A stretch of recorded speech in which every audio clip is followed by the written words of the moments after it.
नमस्कार प्रेक्षक हो. एक वेळ अशी येते जेव्हा आपण श्रद्धेच्या प्रवाहात वाहत जातो. परंपरेच्या नावाखाली जे शिकवलं जातं तेच खऱ्या भक्तीचं रूप आहे असं गृहीत धरतो. पण जेव्हा खऱ्या ज्ञानाची किरणं डोळ्यावर पडतात तेव्हा समजतं की आपण अजूनही अंधारात होतो. अशीच एक विलक्षण आणि रोमांचक कहाणी आहे अनिता थोरात, पुणे, महाराष्ट्र यांची. लहानपणापासूनच त्या भक्ती मार्गावर होत्या. विष्णू पूजा, श्रीराम भक्ती, नवनाथ पोथी वाचन, सत्यनारायण महापूजा, श्रावण महिन्यातील शिवपूजा या सगळ्या पारंपरिक साधना त्यांच्या जीवनाचा अविभाज्य भाग होत्या. त्याही भक्तीमध्ये एवढ्या गढून गेल्या होत्या की त्यांनी गीता पठण, मंदिरातील प्रवचन, कीर्तन या गोष्टींमध्ये सक्रिय सहभाग घ्यायला सुरुवात केली.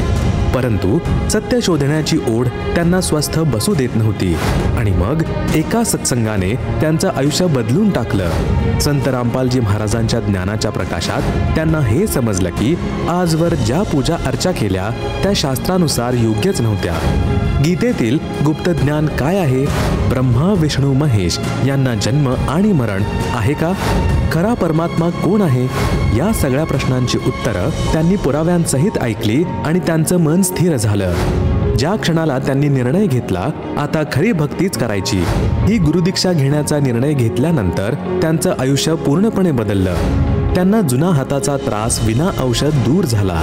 कुटुंब अनेक संकटातून सुखरूप बाहेर पडलं आणि सर्वात मोठं म्हणजे त्यांना खरी शांती मिळाली. पण हा प्रवास सोपा नव्हता. चला ऐकूया अनिता थोरात यांचा हा विलक्षण प्रवास त्यांच्या स्वतःच्या तोंडून. नमस्कार. सतसाहेब सर. आपलं नाव? अनिता थोरात. आपण कुठून आलात? पुणे, महाराष्ट्र. आपला व्यवसाय काय आहे? होलसेल स्टेशनरीचं शॉप आहे, ते चालवतो. पूर्ण महाराष्ट्रामध्ये बुक सप्लाय वगैरे आहे आणि क्लासेसही मुलांचे चालवते, घेते. संत रामपालजी महाराजांची गुरुदीक्षा आपण कधी घेतली?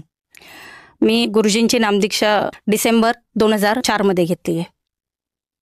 तत्पूर्वी संत रामपालजी महाराजांची गुरुदीक्षा घेण्या अगोदर आपण व आपला परिवार कोणती भक्ती साधना करत होतात? विष्णू पूजा जास्त करत होतो. श्रीराम भक्त अति होतो आणि घरात बाकीच्याही पूजा अर्चा ह्या चालूच होत्या. लहानपणापासून नवनाथांची पोथी वाचणं वगैरे, सत्यनारायण महापूजा, श्रावणामध्ये पूर्ण श्रावणामध्ये शिवाची पूजा, ह्या सर्व पूजा लहानपणापासून घरात चालत होत्या आणि त्याच मीही करत होते. तर तुम्ही असं सांगत आहात की तुम्ही तत्पूर्वीची महाराष्ट्रामध्ये जी प्रचलित भक्ती साधना आहे ती करत होतात. पण महाराष्ट्र ही एक संतांची भूमी म्हणून ओळखली जाते आणि महाराष्ट्रामध्ये बरेचसे साधू संत होऊन गेले. संत नामदेव झाले, संत तुकाराम झाले, संत ज्ञानेश्वर झाले. असं असताना तुम्ही संत रामपालजी महाराजांचीच भक्ती साधना का निवडली? मी सर्वात प्रथम तर संत रामपालजी महाराजांची भक्ती साधना ही लगेच निवडली नाही. अगोदरही मी गुरु केले होते. कारण जी भक्ती घरामध्ये चालू होती वारकरी पंथातली, त्यातनं त्या पूजा अर्चांमधनं एकच आम्हाला सांगण्यात आलं होतं की हा मानव जन्म आहे, हा तुम्हाला मुक्तीसाठी मिळालेला आहे आणि गुरु शोधून, सद्गुरू शोधून आणि त्याच्याकडनं नामदीक्षा घेऊन तुम्ही तुमच्या आयुष्याचं कल्याण करू शकता. त्यामुळे मी श्री विश्वानंदजी महाराज म्हणून जे आहेत त्यांच्या अगोदर त्यांना गुरु केलेलं होतं. परंतु नंतर तेच मी गीता पठण स्वतः करायची, प्रवचनं सांगायची, मीही मंदिरांमध्ये जाऊन ज्ञानेश्वरीचं वाचन करून दाखवायची. ह्या बऱ्याचशा गोष्टी ही मला त्याच्यातून आवड आणि अध्यात्माकडे ओढ असल्याने ह्या चालू होत्या. परंतु ज्यावेळी गीता जयंती आली की पूर्ण गीतेचं पठण करा, वाचन करा हे सांगण्यात आलं होतं. 15व्या अध्यायात गुप्त ज्ञान सांगितलेलं आहे. एवढंच गुह्यज्ञान काय आहे हे काही माहीत नव्हतं, परंतु सांगितलं एवढंच सांगण्यात आलेलं होतं. तर या पद्धतीने ह्या पूजा चालू असताना औरंगाबादमध्ये असताना मी गुरुजींचा सत्संग आलेला आणि तो 4 दिवसाचा अटेंड केला. त्यावेळी मला फार धक्का बसला मोठा की आपण आजपर्यंत जी श्रीरामाची पूजा करत आलो ती पूर्ण व्यर्थ आहे. विष्णू पूजा ही पूर्ण व्यर्थ आहे. शेवटी आणि प्रमाणांसहित मला ते त्यांनी सिद्ध करून दाखवलं की जसं गीतेमध्ये ही 15वा अध्याय गुप्त ज्ञान आहे हे मला माहीत होतं, परंतु काय गुप्त ज्ञान आहे हे माहीत नसल्याने गुरुजींनी ज्यावेळी ते दाखवून दिलं की गुप्त ज्ञान म्हणजे काय आहे, की पहिल्या 4 श्लोकांमध्येच त्यांनी सांगितलेले ऊर्ध्वमूल अधशाखा अश्वत्थम प्राहुरव्ययम छंदासी यस्य पर्णाणी यस्तम वेद स वेदविद. या श्लोकाचा अर्थच अति गहन आहे की वर मूळ, खाली फांद्या झालेल्या आहेत आणि हा जो वृक्ष आहे याच्या फांद्यानं फांद्या सांगणारा तो तत्वदर्शी संत खरा आहे. आणि हे फक्त आणि फक्त मला संत रामपालजी महाराजांनीच समजावून सांगितलं. आणि ज्यावेळी त्यांनी मला हे सिद्ध करून प्रूफ सहित त्यांनी दाखवलं सत्संगामध्ये की ब्रह्मा, विष्णू आणि महेश यांचा जन्म आणि मृत्यू होतो. श्रीमद देवी पुराणमध्ये ज्यावेळी पूर्णतः ते 3ऱ्या स्कंदातले त्यांनी जे पुरावे दाखवले की ब्रह्मा, विष्णू आणि महेश हे देवी दुर्गा आणि काळपुरुष किंवा त्यालाच निरंजन असं म्हणतात त्यांची मुलं आहेत. त्यानंतर माझं पूर्णतः म्हणजे जी भक्ती केली होती ती वाया गेली हे याचं फार मोठं वाईट वाटलं. आणि मी शेवटी 5व्या दिवशी सद्गुरूंची ह्या संत रामपालजी महाराजांच्या शरण जाऊन त्यांची नामदीक्षा घेतली. मी ही वारकरी पंथातलीच होते. अक्षरशः म्हणजे आळंदीला पायी यात दिंडी असते तर त्यात 7 दिवसाच्या त्या दिंडीला जायची. त्याच्यानंतर संतांची कीर्तन प्रवचन मी स्वतः त्याच्यात सहभागी होते. परंतु जे ज्ञान संत रामपालजी महाराजांनी पुराव्यासहित जे दिलं किंवा ब्रह्मा, विष्णू, महेश हे पूर्ण परमात्मा नाहीत, पूर्ण परमात्मा तर कोणी आणखीच आहे की ज्याचा उल्लेख आणि ज्याच्याबद्दलची माहिती आपली गीतेत सुद्धा आहे, त्यांनी ती दाखवल्यामुळे मी त्यांना शरण गेली. जसं गुरुजींनी आम्हाला गीता आपली जी आहे त्याच्यातल्या 15व्या अध्यायातलं तर मी आत्ता सांगितल्याप्रमाणे आहेच आहे. त्यातच क्षर, अक्षर पुरुष आणि परम अक्षर पुरुष एकाही संताला किंवा कीर्तनकाराला, प्रवचनकाराला सांगता आलेलं नाही कोण आहेत म्हणून. हे संत रामपालजी महाराजांनी याचा उलगडा करून दिला.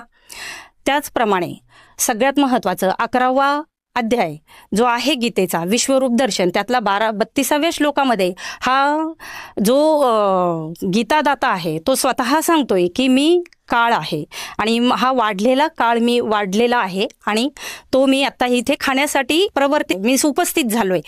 जर ज्या विष्णूची मी पूजा करत होते, ज्या श्रीरामाची मी पूजा करत होते त्याचाच अवतार जर श्रीकृष्ण आहे आणि तो श्रीकृष्ण गीता सांगतो असं जर मानलं तर श्रीकृष्णाकडे किंवा विष्णूकडे असं समजा की तुम्ही पालन हे कर्तव्य दिलेलं आहे. मग जर जो पालन करतो तोच दुसऱ्यांना कसा खाऊ शकतो ह्याचा फार मोठा मला प्रश्नही त्यावेळी गुरुजींनी दाखवल्यानंतर पडला आणि ती सत्यता ही पटली.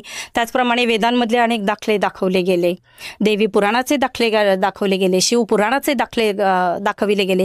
आजपर्यंत कोणत्याही संताने कीर्तनकाराने कधीही त्यांना दाखवता आलं नाही. फक्त गीतेचं महत्त्व काय तर वाचन करणं हेच त्यांना महत्त्व. परंतु गीता ही नुसती वाचून त्याच्यातले अर्थ समजून घेण्यासाठी आहे हे मात्र कधी कोणाला कळलं नाही. त्याला कारण म्हणजे यातलं कोणीही पूर्ण गुरु किंवा पूर्ण सद्गुरू नाही आणि यांना माहितीही नव्हती नाही. त्यामुळे हे फक्त आणि फक्त आज तरी मला संत रामपालजी महाराज यांच्याच रूपाने पूर्ण गुरु भेटले आणि माझं सगळं जे थोडक्यात जे ज्ञानच नव्हतं, फक्त वाचन करणं म्हणजे ज्ञान नव्हे, त्यातलं खरं ज्ञान सांगून आणि पूर्ण भक्ती दाखवून सत्शास्त्रानुसार सगळ्यात महत्त्वाचं ते भक्ती देतात आणि त्याला सगळे आधारही त्यांच्याकडे आहेत, पुरावे आहेत. त्या पुराव्यानुसारच ते सद्भक्ती देतात आणि सत्शास्त्रानुसार भक्ती करायला सांगतात की ज्यामुळे मानव जो कोणी घेईल ही भक्ती त्याचं पूर्ण कल्याण, सगळ्यात मोठा फायदा तर मोक्षप्राप्तीच होते. कारण मीही त्याच कारणासाठी गुरु केले होते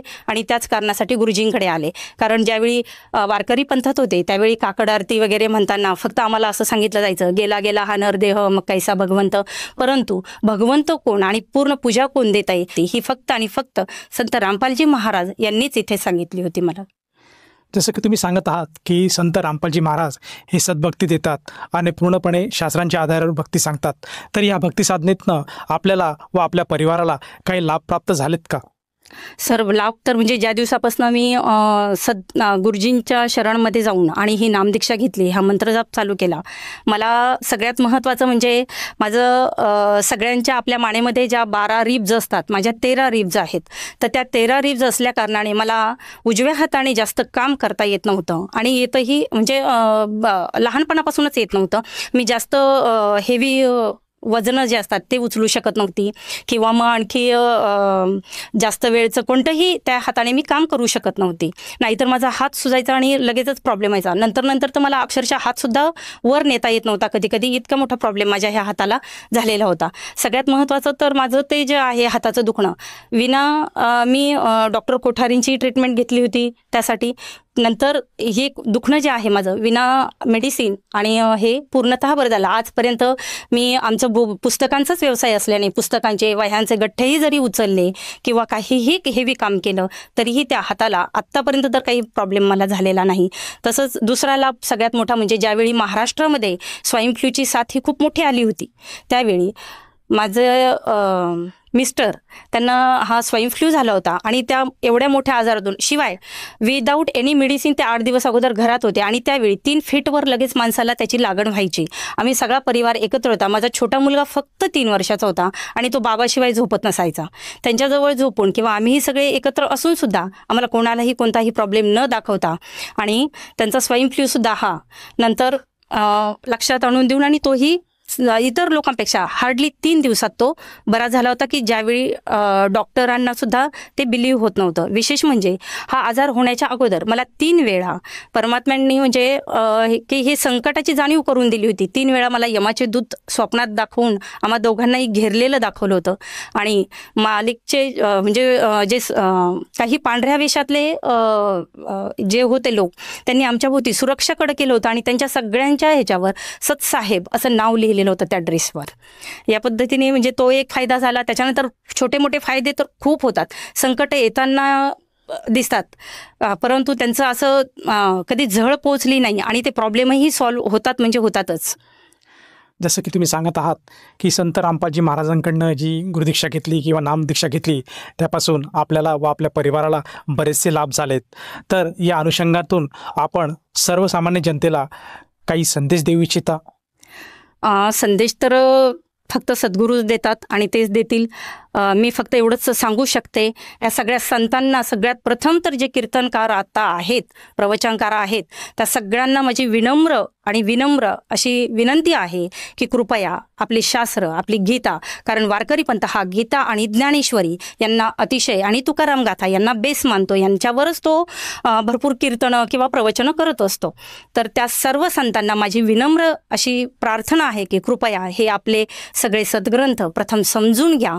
सत ज्ञान जे आहे ते लोकांपर्यंत सांगा. आणि आता सध्या फक्त आणि फक्त संत रामपालजी महाराज हे जगद्गुरू आहेत आणि जगद्गुरू एकच असतात. तर त्यांची नामदीक्षा घेऊन सगळ्यांनी आपलं कल्याण करावं आणि ह्या संतांनी सुद्धा हे आपले खोटे प्रचार किंवा जे काही आहे ते थांबवून आणि गुरुजींच्या शरणात जाऊन आणि लोकांचंही अहित होण्यापासून वाचवावं. जर कोणा व्यक्तीला संत रामपालजी महाराजांची गुरुदीक्षा घ्यायची असेल तर ती व्यक्ती गुरुदीक्षा कशी घेऊ शकेल? सर, आज बऱ्याच चॅनलवर गुरुजींचे सत्संग चालू आहेत.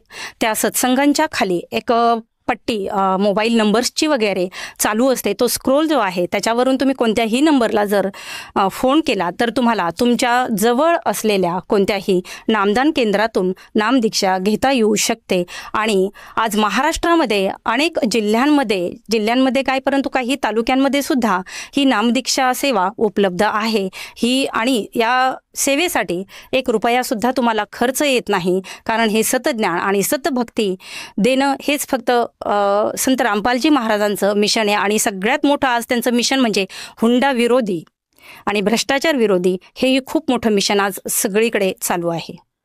धन्यवाद साहेब. संपूर्ण विश्वामध्ये 500 पेक्षा जास्त नामदीक्षा केंद्र आहेत जिथे निशुल्क नामदीक्षा दिली जाते.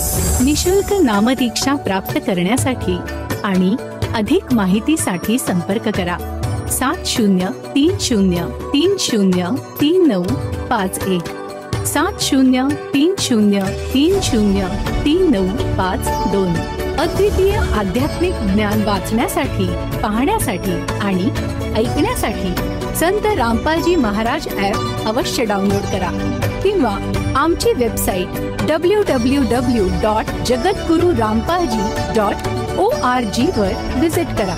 आम्हाला सोशल मीडियावर फॉलो करा. सर्व पवित्र धर्मांच्या पवित्र शास्त्रांवर आधारित प्रमाणित अनमोल पुस्तक ज्ञानगंगा किंवा जगण्याचा मार्ग यापैकी कोणतेही एक पुस्तक निशुल्क मागवण्यासाठी आपण आम्हाला आपले पूर्ण नाव, पूर्ण पत्ता, पिनकोड आणि फोन नंबरसह लिहून 7030303951 किंवा 7030303952 या नंबरवर SMS करू शकता किंवा 7030303950 या नंबरवर व्हॉट्सअप देखील करू शकता.